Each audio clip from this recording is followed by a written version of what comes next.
धर्मांतरण हिंदू समाज की कमियों के नाते ही होता है। अगर हिंदू समाज जागरूक हो जाए तो ये सारी की सारी समस्याएं अपने आप दूर होती हुई दिखाई देंगी।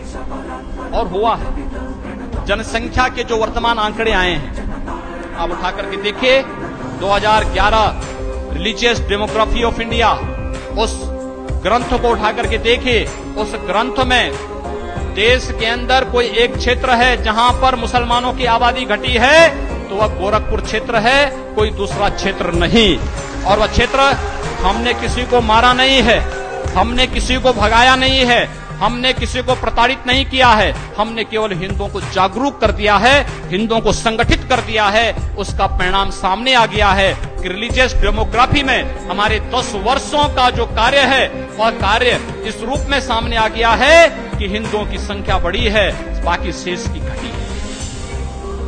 जहां पर जागरूकता नहीं वहां पर आपकी संख्या घटी है। आप अपमानित भी हुए हैं, कहीं धर्मांतरण के नाम पर, कहीं किसी के नाम पर।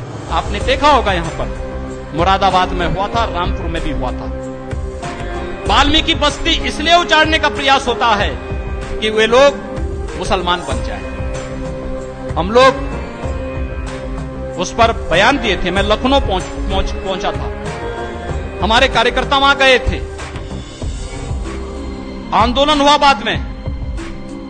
क्या किसी की हिम्मत है कि पूर्वी उत्तर प्रदेश में इस प्रकार का कोई दुस्साहस कर दे? नहीं कर सकता।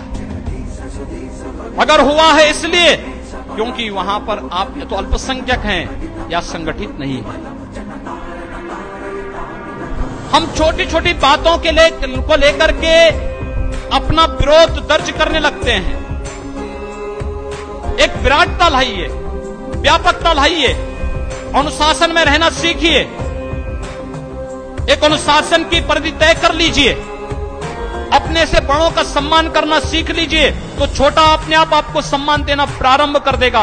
लेकिन जब हम बड़ों को सम्मान नहीं देंगे तो हमारा छोटा भी हमसे सम्मान की उम्मीद, हमें भी अपने से छोटे से, अपने से जूनियर से उम्मीद नहीं करनी चाहिए, कतई नहीं करनी चाहिए। ये चीजें आज देखने को मिल रही हैं। और इसलिए बंधुओं, मैं आप सबका आह्वान करना चाहूंगा, संगठित ताकत खड़ा करिए।